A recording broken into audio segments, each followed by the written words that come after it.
प्रथम अध्याय सैन्य दर्शन जोग अर्जुन उवाच 11तम पृष्ठा। अर्जुन कहिले, हे महाबाहु ऋषिकेश, उभय सैन्य मध्यस्थल मोर रथ को नहीं रखंतु। एहीपरि स्थान रे रथ रख, जो वीर माने युद्धाभिलाषी होई आसिछंती सेमानंकु मु देखिबी। आहुरी मध्य मो सहित केउ माने युद्ध करिवे ताहा मध्य देखिबी। कृष्ण को चाहि पार्थ कही, उभय बल मध्य नेई। मो रथ रख नारायण, देखिबी बेनि पक्ष सैन्य। जे जोधा मो सहित रण, देखिबी ताहांक बदन। जे युद्ध पाई मत्त होई, पुणी ताहांकु देखिबई। दुष्ट स्वभाव दुर्योधन, हिते जेथे आगमन। जे युद्ध इच्छुके देखिबी, कासह युद्ध मु करिबी। संजय उवाच। संजय कहिले, हे राजा, अर्जुनर एकथा शुणी श्रीकृष्ण उभय सेना मध्य रथ को रखिले। भीष्म, द्रोण, कर्ण प्रभृति और राजा मानकु देखाई श्रीकृष्ण कहिले, एसबु कौरव वीर मानकु देख। अर्जुन दुई पक्षरे जाइथिबा वीर मानक मध्यरे निजर पितृतुल्य लोकगुरु, पितामह, मामू भाई, पुआ नाती, शशुर प्रभृति बंधु मानकु देखिगले। हे राजा शुण मन देई, अर्जुन वाक्य जदु साई। पुणी श्रीकृष्ण रथ नेले, बेनि पक्ष मध्य रखिले। भीष्म द्रोणादि को देखाई, कहंती पार्थ देख तुही। युद्ध को जे वीरे आगत, भले तू देख कुंती सुत। ता शुणी पांडव अर्जुन, दक्षिण गले सर्व सैन्य। पितृंक तुल्य मान्य गण, पितामह जे गुरु पुण। भ्राता पुत्र नाती सहिते, मातृल सुहृदादि जेते। निजर सुत भाई सुत, आवर नाती जे समस्त। शशुर सुहृद जेतेक, उभय सैन्य जेतेक। समस्त कले निरीक्षण, अछंती सर्वबंधुगण। अर्जुन उवाच। हे कृष्ण, युद्ध को इच्छा करी आसीथिबा निजर लोकमानकु मु देखिली। एमानकु देखि मोर अंग शिथिल हेउछि, मु सुखी जाउछि, देह कंपी उठुछि ओ रोम सब टांकुरी उठुछि। मो हातरू गांडीब खसी पड़ुछि, मोर चर्म पोड़ीगला परि जणा जाउछि। मोर मन भ्रमी जाउछि, मोर एठारे आ रहिबाकु इच्छा हेउ नाही। हे कृष्ण, सर्वबंधुगण अछंती मोर जेते स्थान। समस्ते युद्ध को आगत, देखि भ्रमई मोर चित। ए सर्वे मो बंधु अटंती, युद्ध आशारे आसीछंती। ताहांकु देखि अंग मोर, कंपित शिथिल आवर। मुह सुखई देह थरे, रोम उद्गल शरीर रे। मो हातु गांडीब खसई, देहर चर्म लोला होई। मोहर चित्त स्थिर नोही, मन मो सर्वदा भ्रमई। मु ए युद्ध क्षेत्र रे सबु विपरीत देखुछि।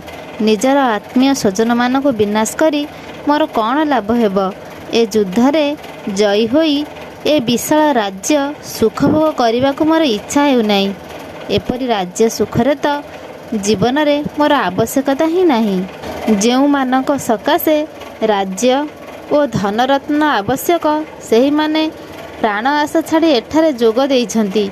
शिक्षा गुरु, पितृ समान लोक, पुत्र, पितामह, मामू, शशुर, नाती, शला ओ समुदी, एमान मध्य युद्ध क्षेत्र रे। जेते विपरीत लक्षण, सकल देखे मो नयन। नासी बंधु आत्मीय गण, कि जस लभिबी मु पुण। हे कृष्ण, एपरि युद्ध रे पुणे ही राज्यर सुखरे। नाही मोहर प्रयोजन, नासिण निज निज धर्म। ଏ ପ୍ରାଣ ସାମ୍ରାଜ୍ୟ ସୁଖରେ ଧରି ରହିବି କେହେତୁରେ। ସୁଖ ସମ୍ପଦ ରାଜ୍ୟ ଧନ ଯାହାଙ୍କ ପାଇଁ କରେ ଜନ। ସେମାନେ ରଣେ ଆଗତ ପ୍ରାଣର ମାୟା କରି ତ୍ୟକ୍ତ। ଶିକ୍ଷା ଗୁରୁ ଯେ ପିତାମହ ପିତା ଭ୍ରାତାଦି ସମୁଦାୟ।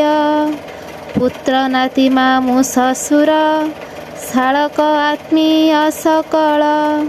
ସେମାନେ ସଂଗ୍ରାମ ସ୍ଥାନେ ଅଛନ୍ତି ପ୍ରାଣ ବିସର୍ଜନେ।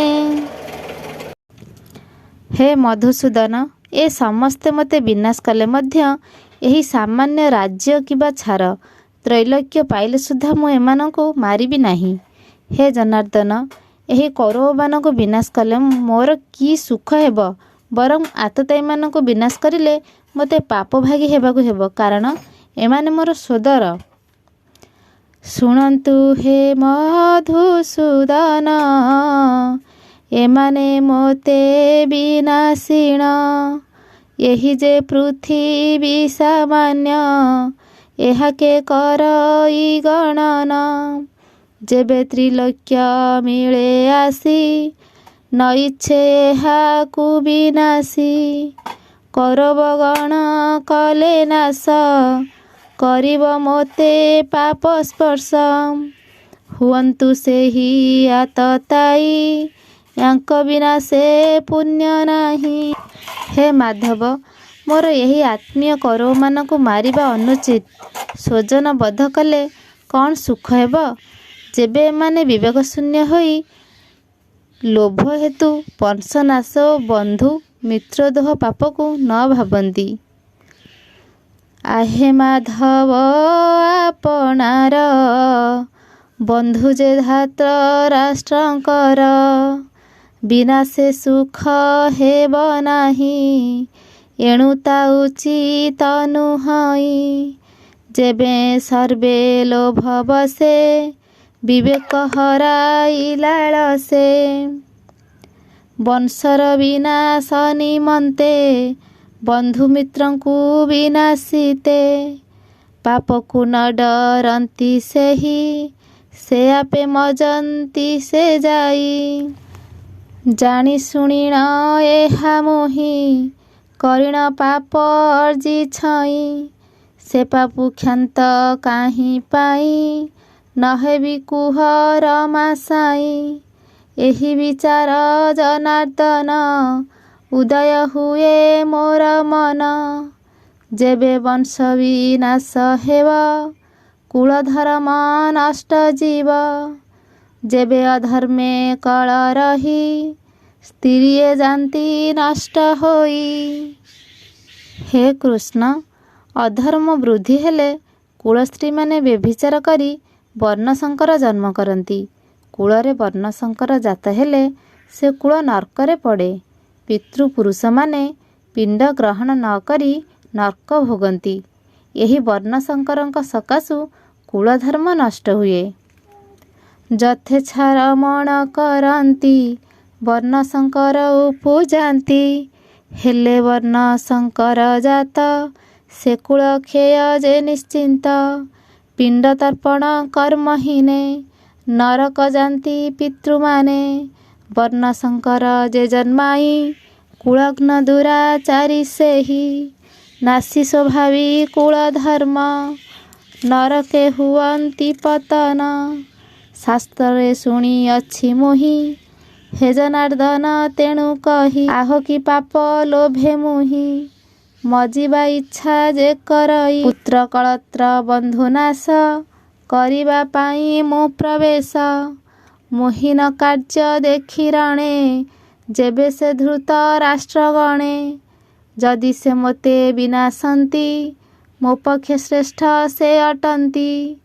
ସଞ୍ଜୟ କହିଲେ, ଯୁଦ୍ଧ କ୍ଷେତ୍ରରେ ଅର୍ଜୁନ ଏପରି ବିଷାଦ ଓ ଶୋକ ବିହ୍ୱଳ ହୋଇ ଧନୁଶର ଛାଡ଼ିଦେଇ ରଥରେ ବସିଗଲେ। ସଞ୍ଜୟ ଉବାଚ, ଅତ୍ୟନ୍ତ ଶୋକେ ପାର୍ଥ ବୀର ବସିଣ ରଥର ଉପର। ଧନୁଶସ୍ତ୍ରକୁ ଛାଡ଼ିଦେଲେ, ସଖାଙ୍କୁ ବଚନ କହିଲେ, ହେ ସାଧୁ ଜନେ ଦୋଷ କ୍ଷମ, କହେ ବାସୁଦେବ ଧମ। ଇତି ଶ୍ରୀ ମହାଭାରତେ ଶତସ୍ରାୟସଂ ସଂହିତାୟଂ ବୟାଶିକ୍ଷା ଭୀଷ୍ମ ପ୍ରବଣୀ ଶ୍ରୀମଦ୍ ଭଗବତ୍ ଗୀତା ସୁପନିଷେଷୁ ବ୍ରହ୍ମବିଦ୍ୟାୟାଂ ଯୋଗଶାସ୍ତ୍ରେ ଶ୍ରୀକୃଷ୍ଣାର୍ଜୁନ ସମ୍ବାଦେ ସୈନ୍ୟ ଦର୍ଶନ ନାମ ପ୍ରଥମ ଅଧ୍ୟାୟ।